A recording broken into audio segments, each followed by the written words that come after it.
Welcome you all as we are discussing and solving the previous year question of MS set. ये 2020 का question paper जो second का English का मैंने discuss किया था पिछली वीडियो में, आपने देखा होगा। I am continuing the same series, जो अभी बाकी है करने के उसको भी देखेंगे। फिर बाद में देखा जाएगा कि जो थर्ड क्वेश्चन पेपर है इसका, उसको भी थोड़ा डील किया जाएगा। 16 से लेकर 18 तक 3 क्वेश्चन थे जो पेपर थे, फर्स्ट, सेकंड और थर्ड। मैं यहाँ तक दूसरा कर चुका हूँ 2020 तक। 21 और 23 का जल्दी करूँगा, फिर बाद में थर्ड को लेकर फिर बाद में नेट के क्वेश्चन को देखूँगा। पिछली वीडियो में देखा था, in the last video that we have seen 26 question I have solve, the remaining will see कि कितने हो सकते हैं आज। तो O love how strangely sweet are thy weak passions that loves and joy should meet in self same fashion.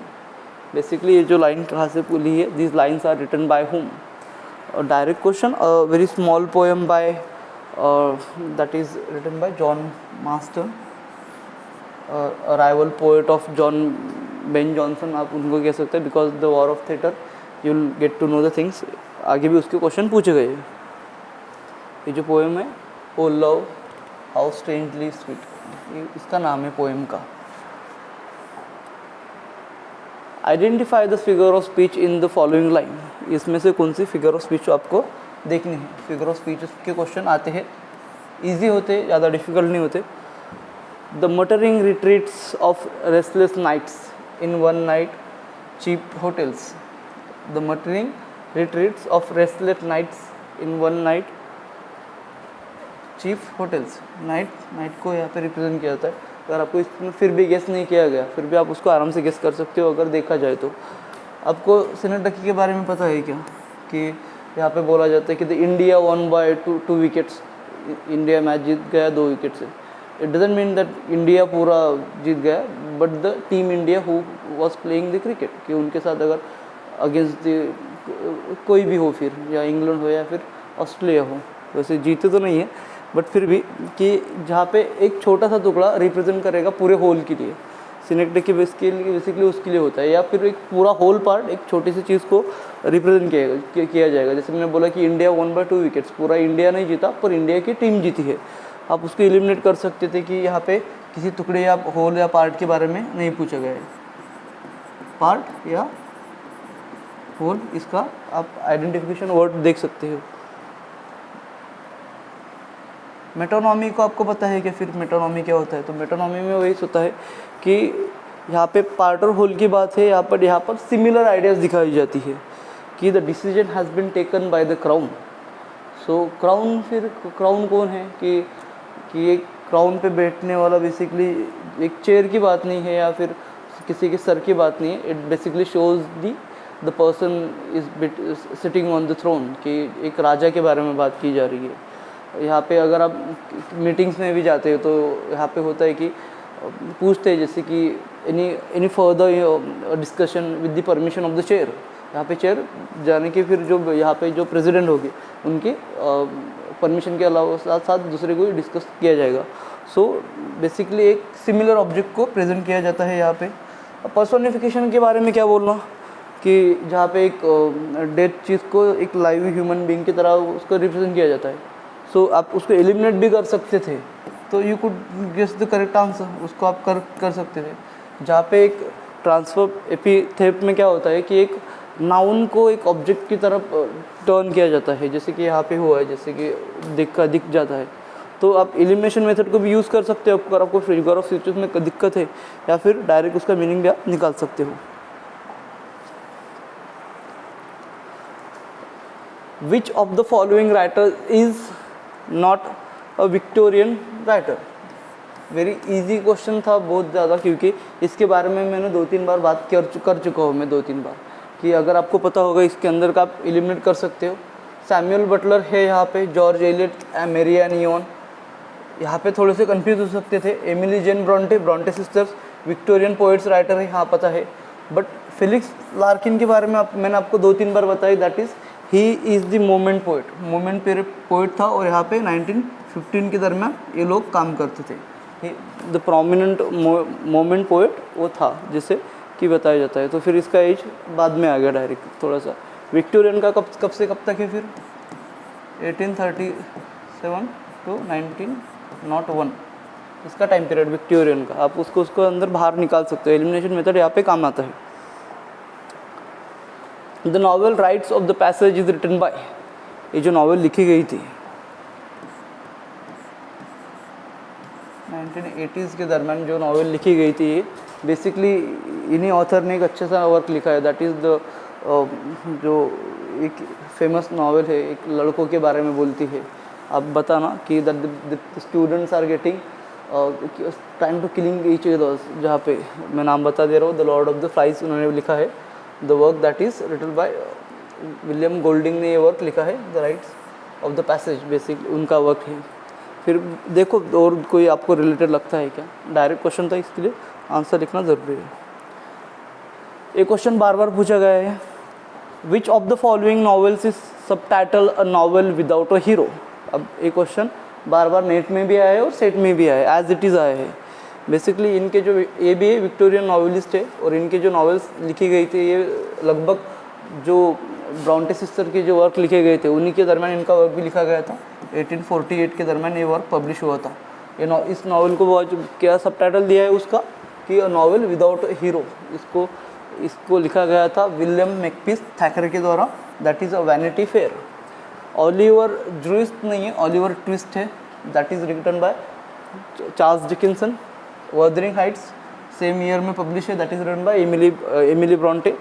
इलिज़बेथ Mill on the Floss basically autobiographical novel है। इनका question आया था, जैसे कि ऑटोबायोग्राफिकल नॉवेल है ये, जो लिखी गई है by Mary Ann Ian, that is E M Forster, sorry यहाँ पे जॉर्ज एलियट ऊपर नाम था, ऐसे आप उसको क्रॉस कनेक्ट कर सकते हो। The line to strive to seek to find and not to yield occurs in which of the following poem? And this poem particularly talks about it is said to be that this was the motto of Victorian age. Victorian age का motto कहा जाता था इसको, because that time जब origin of the species publish हुआ था तो उसमें सब डिस्कवरी की बात कर रहे थे, साइंटिफिक ट्रुथ के बारे में बात कर रहे थे। बट यहाँ पे दिखाया जाता है कि to strive to seek and to find but not to yield, कि झुकना नहीं है, that he is in want of searching something. Basically जो इंसान है कुछ ढूंढना चाहता है उसके दोस्तों के साथ, that he is willing to take that the life he was living before. That's why he is telling his son Telemachus that he will take care of the throne, वो गद्दी संभाल लेगा, and I'll go there with my mariners, मैं मेरे दोस्तों के साथ फिरूंगा। इसके लिए उसकी स्टार्टिंग भी तो अच्छी है पोएम की, that it is very little profit to be an ideal king, बहुत कम प्रॉफिट है एक छोटा सा किंग होने में जो कुछ भी नहीं करता।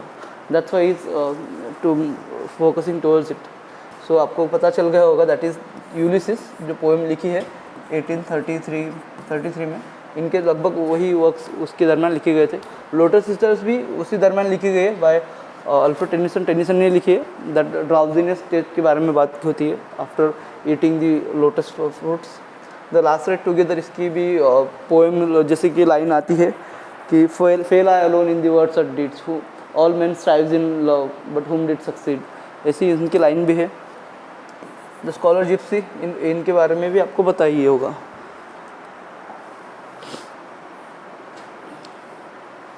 Who introduce the dramatic theory of alienation effect. ये क्वेश्चन के साथ साथ आपको ऑप्शन को आप अगर रिलेट करते हो तो आपको दिख जाएगा कि बहुत सारे क्वेश्चन उससे रिलेटेड आते हैं। अब एलिनेशन इफेक्ट के बारे में क्या बोला जाए? अगर एलिनेशन इफेक्ट के बारे में अगर छोटे से सिंपल में बोला जाए तो इसको कि आपको ऑडियंस को दूर रखना है कि what is happening in the drama by telling them कि जो भी कुछ हो रहा है वो थोड़ा बाहर है, जैसे कि जो तुम देख रहे हो वो सच्चाई नहीं है। That is the alienation effect. आपको ऑडियंस में उसको इन्वॉल्व नहीं करना है। वो ये जो थ्योरी दी गई थी बेसिकली दी गई थी बाय बर्टोल्ट ब्रेcht के द्वारा ये थ्योरी दी गई थी। He is also famous for, उन्होंने एक ऑल्सो एक टर्म दी है दैट इज़ एपिक थिएटर के बारे में अगर आपने सुना होगा, प्रीवियस ईयर क्वेश्चन है एपिक थिएटर के बारे में।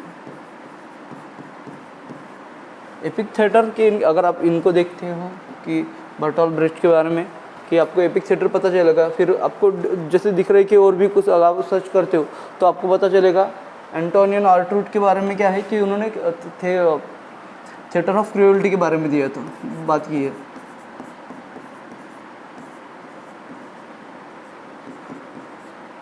क्रूएल्टी के बारे में ई गया वहाँ से गायब होके, set of cruelty, set of cruelty के बारे में इन्होंने बात की है। आप ऐसा याद रख सकते हो, आप उसको ऐसे स्टडी कर सकते हो। While commenting on Theodore Francis Poe's literary works, who said it does not seem likely that it will ever again be possible for a distinguished mind to be framed as Mr. Poyas has been on the rhythm sections by the natures and the time of rural cultures। अभी ये question थोड़ा सा hard आ गया कि यहाँ से relevance आपका नहीं आ सकता। ऐसे क्वेश्चन 10-5 क्वेश्चन आपको हर एग्जाम में मिलेंगे, आप उसको गेस नहीं कर सकते। सो इसका answer that is given by the university, that is FR Lewis. इसका रेफरेंस आप ढूंढने का कोशिश कीजिए, आपको ऐसे ऑथेंटिक बुक्स में नहीं मिलेगा। It is must be said in the some critical works. Easy, the one use of an interactive model of language teaching materials based on the learner's everyday life situation are the strategies used by कि उसकी daily life के बारे में बात की है कि learners everyday और इंटरैक्टिव मॉडल को बारे में पूछ रहा है। इंटरैक्टिव मॉडल कहाँ पे होगा, आप देखिए इसके अंदर सबसे कि रीडिंग मेथड्स तो आप उसको ले लो, बाजू में ले लो। आर्मी मेथड अपने को इसमें ऐसा कोई मेथड नहीं है। बायलिंगुअल में 2 है, पर यहाँ पे एवरीडे लाइफ में इंटरेक्शन करने की बात बोल रही है। बायलिंगुअल 2 लैंग्वेज के भी यहाँ पे नहीं होगी, तो सिंपल वहाँ पे दिख रहा है कि द कम्युनिकेटिव लैंग्वेज अप्रोच, यहाँ पे आपको आंसर इजीली हो सकता है। यहाँ पे मैंने किया था एक जो मेरा कोड था NDTV, मैं NDTV बोलता था ऐसा सिंस 1991, तो यहाँ से ऐसा था NDTV फ्रॉम 1991, ऐसा मैंने सिंस किया था। उसको बोला था कि किसके लिए, Nadine Gordimer on the Nobel prize, previous year question है, अपन ने देखा है इसको। ये 91 में इनको मिला। फिर उसके बाद जो अगले इंसान थे, जो डी जो स्टैंड करते, that is for Derek Walcott. Walcott के बारे में फिर बाद में आते हैं जो एक जो है टोनी मॉरिसन।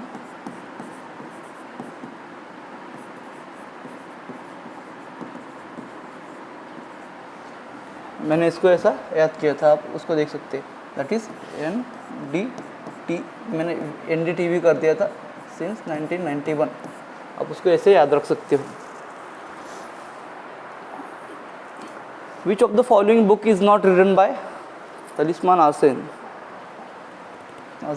सॉरी, किसको नहीं लिखी, किसकी ये बुक आप में इन्होंने नहीं लिखी। आपको पता है, अगर आपने देखा होगा, उनको थोड़ा सा पढ़ा, तो लज्जा आपको पता है कि वर्क उन्होंने लिखा है, दैट द फ्रेंच लवर, जो 2001 में उनकी आई थी। ये अभी नया वर्क है, दैट इज़ 2015 में इसको ये आया था।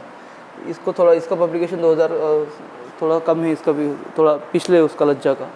सो आप उसको आराम से कर सकते थे। बट फिर ये जो वर्क पूछा गया, that is written by whom, आपको ऐसा सर्च करना है।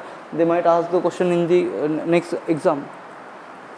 बकुल Katha, I think some Devi is there, उनका नाम है वैसे वहाँ पे। Who among the following writers was a leading member of the Harlem Renaissance? अब Harlem Renaissance basically a intellectual movement in America, वहाँ पे हुई थी, that is in 1920s के दरम्यान ये हुई थी।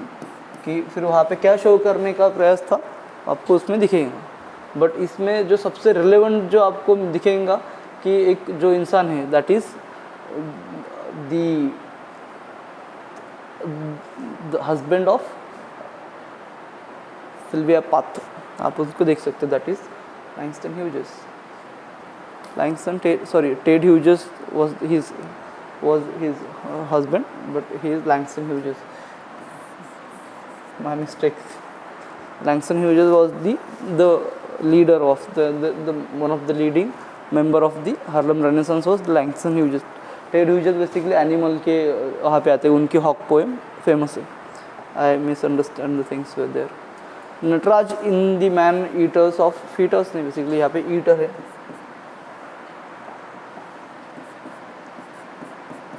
Eater of Malgudi is a. Nataraj कौन था मैन ईटर्स ऑफ मालगुडी में? बेसिकली जो वर्क आपको पता है कि आर के नारायण जी ने लिखा हुआ वर्क है। इन 1961 में ये जो बुक फिक्शनल टाउन था, जैसे कि उन्होंने इनके जितने भी वर्क आके नारायण के लिखे हैं आपको दिखेगा एक फिक्शनल टाउन जैसे कि मालगुडी में वहाँ वो सेट है। ये क्वेश्चन भी पूछा गया था, इजी क्वेश्चन था। बट यहाँ पे कौन है, फिर अगर आपने उस नॉवल को पढ़ा है या देखा है तो आपको पता है कि वेनेटेरियन डॉक्टर कौन था, जो कि एक हाथी का, हिज नेम इज़ कुमार, तो उनको जो ठीक करता that is Joshi. Joshi was the doctor, जो जैसे कि जानवरों का डॉक्टर वहाँ पे दिखा गया था। टूरिस्ट गाइड वॉज दी अपना जो उसको बोलते हैं that the protagonist was Vasu. Philosopher फिर उसका दोस्त, but the answer here is that is a printer, printing press owner जो थे नटराज इस वर्क में दिखाई गए थे। आर.के. नारायण द्वारा ये वर्क लिखा गया है। Sometimes the basics are the important thing. You have to keep focus on these things.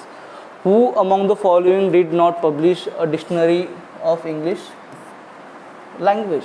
यहाँ पे एक इंसान ऐसा है that he is related to the Bible, और वो रिलेटेड करता है बाइबल से, और आप इजी से पकड़ सकते हो कि सैमुअल जॉनसन तो आपको पता ही है कि 1755 कि नोटेड डेट, आप उसको बोल सकते हो कि that he has publish the work dictionary. आप उसको एलिमिनेट कर लो, अब फिर आपको पता चलेगा इसमें नहीं होता, बट फिर भी आपको एक नाम ऐसा दिखेगा कि फ्रॉम दी 16th सेंचुरी से ये आता है, दैट इज़ कि इनकी जो वर्क लिखा था इन्होंने 1535 के दरमियान जो वर्क लिखा था, the Tyndale's Bible it is called, कि विलियम टिंडल ने एक बाइबल लिखी थी, और वो बेसिकली फिर थी जैसे कि हिब्रू और ग्रीक पे कि दोनों पे लिखी गई थी वो बाइबल। बट उसमें भी आता है बाइबल को जो आप पढ़ते हो कि फर्स्ट जो इंग्लिश ट्रांसलेशन था द माइल्स कवरडेल बाइबल जो थी, फिर टिंडल बाइबल ऐसे आते हैं, तो आप उनको देख सकते हो। But the very important Bible was that 1611 में जो आई थी कि authorise version of the Bible, उसको बोला गया था। बस बताने के लिए बोल रहा हूँ, आप उसको एलिमिनेट कर सकते हो क्योंकि विलियम टिंडल को आप जानना ज़रूरी है, क्योंकि बाइबल वर्क में सबसे इंपॉर्टेंट वर्क इंसान वही है, क्योंकि उसने हिब्रू और ग्रीक से ट्रांसलेट किया था। Teaching English for communicative competence in a specific field such as IT, engineering, business, accounting and hospitality is referred to। जहाँ पे इंग्लिश टीचिंग के जो कॉम्पिटेंस है उसको क्या एक्रोनिम उसका क्या दिया था, तो इसमें इजी है, इतना कुछ डिफ़िकल्ट नहीं था। यहाँ पे उसका एक्रोनिम स्टैंड करता था English for specific purpose, ESP, English for specific purpose था उसका answer. The Richard of the earth, अभी इसका आंसर तो आपको पता ही होना था क्योंकि वेरी फेमस वर्क्स, बट और उसके अंदर में यहाँ पे थोड़ा सा उन्होंने घुमा के दिया कि अर्थ इंक्लूड्स एन इंट्रोडक्शन। उसका जो इंट्रोडक्शन लिखा है बेसिकली किसके द्वारा लिखा गया था, फ्रांस फैनन के द्वारा ये वर्क लिखा गया था 1961 में।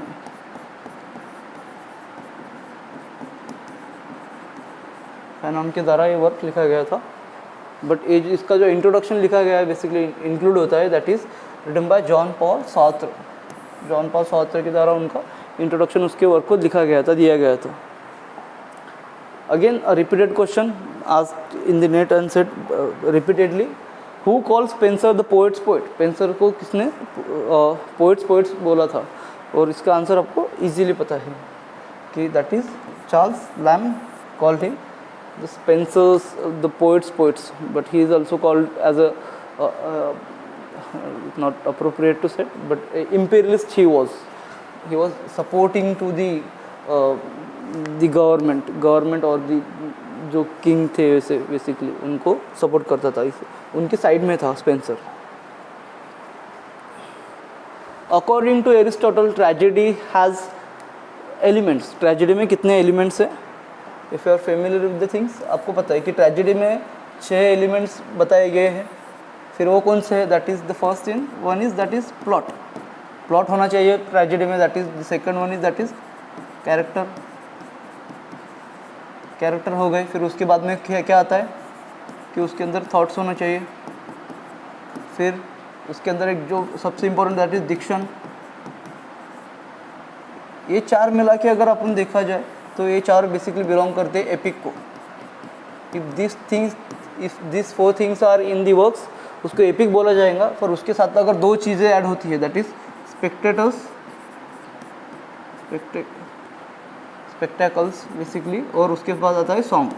अगर ये 6 चीज़ें हैं तो उस किसी भी वर्क को आप बोल सकते हैं कि दैट इज ट्रेजेडी। अगर 4 है, प्लॉट, कैरेक्टर, थॉट्स और डिक्शन है, तो उसको एपिक बोला जाएगा। ये क्वेश्चन भी पूछा गया है कि ये 4 अगर एलिमेंट है तो फिर उसके अंदर के कौन से, ये स्पेक्टेकल और सॉन्ग को आप डिवाइड कर म्यूजिक भी डाल सकते हो, म्यूजिक भी हो सकता है। Identify the character about whom Charles Lamb characterises her manner as a innocence resembling. किसने किसके द्वारा किसके लिए बोला है बेसिकली। एक कैरेक्टर है जिसके बारे में बोला है कि आइडेंटिफाइंग द कैरेक्टर अबाउट, कि कैरेक्टर किसके बारे में, चार्ल्स लैम्ब ने बोला कि द कैरेक्टराइजेस हर, हीरोइन के बारे में होगा। Manners age innocence resemblings boldness, उसका इनोसेंस बोल्डनेस को दिखाता है। William Hazlitt found that the characters that forced and practice presence of mind, forced और प्रैक्टिस प्रेजेंस ऑफ माइंड किसके बारे में बोला गया है। आप देख सकते हैं कि मिरिंडा के बारे में तो नहीं हो सकता, कि जो टेम्पेस्ट की हीरोइन है उसको तो थोड़ा सा बाजू में कर लो, कि the duchess of Malfi John Webster, उसको भी नहीं हो सकता कि यहाँ पे जो इनोसेंस रिजेंबलेंस बोल्डनेस जो दिखती है यहाँ पे, Mirinda very coy and she was. But यहाँ पे जो विक्टोरिया कोरम्बोना है, that is in the white devil, जो वर्क लिखा गया था जॉन वेब्स्टर के द्वारा, जो वर्क दैट इज़ 1612 में उसको परफॉर्म किया गया था द वर्क। उसका आंसर है that is Victoria in the white devil. उसमें दोनों चीज़ें दिखती है, इनोसेंस भी और उसके साथ बोल्डनेस भी वहाँ पे उसको दिखती है। Easy, which one of the following characteristic can not be attributed, इसमें से कौन सा कि एक जो कैरेक्टरिस्टिक उसको एट्रीब्यूट नहीं किया जा सकता, किसके लिए, टू द चार्ल्स लैम्ब। ऐसे यहाँ पे ऐसा कौन सा एक है जो फॉलोइंग में नहीं होता, कि if you might have studied the chimney sweepers का जो आपको दिखता है, उसके अंदर एक ऑटोबायोग्राफिकल एलिमेंट भी है, मेटाफिक्शन दिखता है, पैथोस भी है, उसके अंदर ह्यूमर भी है। But the metaphysical elements you won't find in the works of Charles Lamb's essays. So eliminate करना ईजी था उसको, बट स्टिल कि अगर आपको इन चीज़ों के बारे में पता होनी चाहिए, that's why you should be able to, कि आपको थोड़े से चार्ल्स लैम्ब के ऐसे पता होनी चाहिए। एसेस ऑफ एलिया आप उसको देख सकते हैं, उसका पेन नेम था उनका जो उन्होंने बोला था। How does Donne argues that in killing the flea the girls commits triple murder. और बेसिकली ये जो वर्क लिखा गया है by John Donne the flea, that he is trying to pursue her lover, that we are now married, और कैसे married हो गए हम, that the flea has bitten me or sting me and also sting to you, so that the flea is our love bed, इसको बोला जाता है, क्योंकि that she has उसने मेरा भी खून पिया और उसका भी खून पिया, तो उसके शरीर में अपने दोनों का खून है। तो if you are killing the flea, then eventually you will commit the triple murder। किसका फिर किसका होगा, एक उसका फ्ली का, एक तुम्हारा और मेरा। इसका आंसर इजी था, a poet, the girl and the flea। That's why the metaphysical poetry was not easy to understand, that's why these people were said to be as a men of learning, क्योंकि that's the thing that they have, and और इसी को metaphysical concept भी बोलते हैं। कि इसके बारे में डॉक्टर सैमुअल जॉनसन ने बोला कि metaphysical concept is the two ideas are yoked together, but कैसे, वायलेंस बाय योग टुगेदर, उसको ईजीली एक्सेप्ट नहीं किया जाएगा। Two heterogeneous ideas it was. One of the following which is the tragedy written by Ben Jonson. Ben Jonson ने कौन सी tragedy लिखी है, basically बाकी कॉमेडी होगी और ये tragedy. Going directly to the answer, एक कैटलाइन नाम का भी एक वर्क था, उन्होंने लिखा हुआ था, is also a tragedy. Sejanus and Catiline, these two are the tragedies that Ben Jonson has wrote, और उसका जो थीम था बेसिकली रोमन के ऊपर उन्होंने लिखा था। सिंथियाज रिव्यूज 1601 में early in the 17th century उन्होंने वर्क लिखे थे। और पोएटास्टस, अगर आपको इनके बारे में पता है कि जो पोएटोमैकिया, और उनको बोला जाएगा द बैटल पोएटोमैकिया, और जो वॉर ऑफ दी, जैसा उनका इन दोनों की जो झगड़े हुए थे अगेंस्ट जॉन मास्टर और थॉमस बेकर के बारे में, वॉर ऑफ थिएटर उनको बोलते हैं बेसिकली। तो जो हुए थे वो जॉन मास्टर्स और बेन जॉनसन अगेंस्ट डेकर, और जॉन मास्टर्स उनके अगेंस्ट में थे। तो उसके अंदर उनको इन्होंने रिडिक्यूल किया था उन दोनों को। Bartholomew affair that is in 1640 या 30 पे आप उसको बोल सकते हैं। These two are the satires, satirical works है बेसिकली उन्होंने लिखे हुए ये दो, Cynthia's Revels and the Poetasters. Edmund Spenser the Shepherd's Calendar was dedicated to, Edmund Spenser का जो वर्क लिखा गया था शेफर्ड्स कैलेंडर, वो कब लिखा गया था? 1579। It was said to be the 12 जो इक्लॉग्स थे उसके अंदर के, जो अलग अलग घंटों को और अलग अलग दिनों को, महीनों को दर्शाते हैं। It was dedicated to, very simple answer was Philip Sidney. अगर आपने लिटरेचर को थोड़ा सा भी अच्छे से पढ़ा है तो you could easily guess the answer, आप कर सकते थे।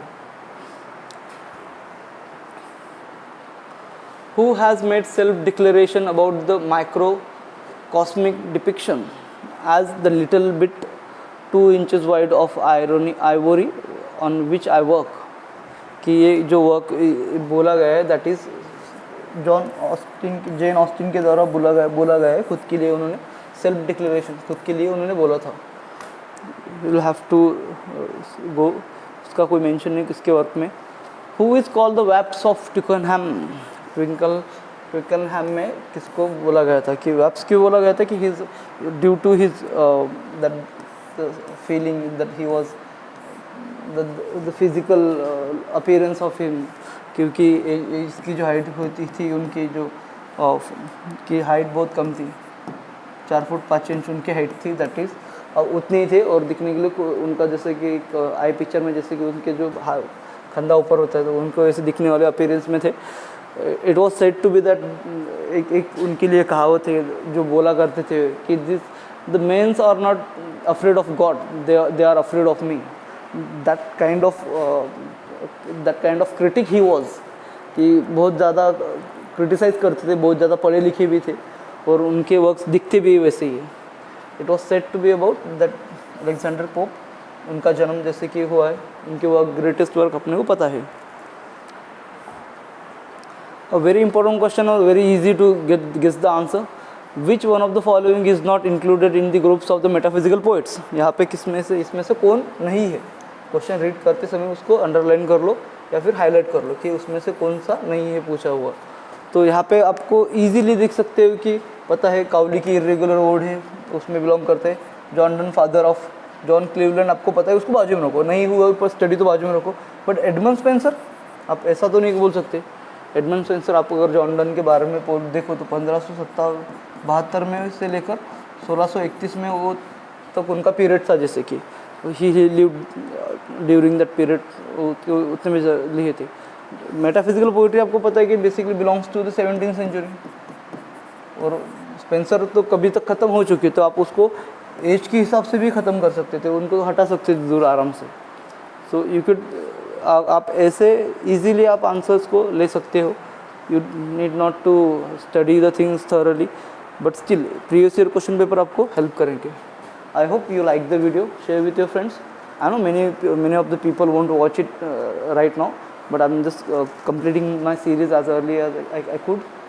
तो आपके लिए हेल्पफुल होगी या नहीं आप कमेंट कीजिए, क्योंकि आपकी कमेंट और लाइक्स और शेयर मुझे इंस्पायर करते हैं कि that I should still keep going on. अगर वैसा मैं करता हूँ तो मैं जल्दी इसको ख़त्म करके फिर मैं नेट के लिए भी चल दूँगा। If you have any questions so let me know down in the comments below and share your thoughts please. Have a good day.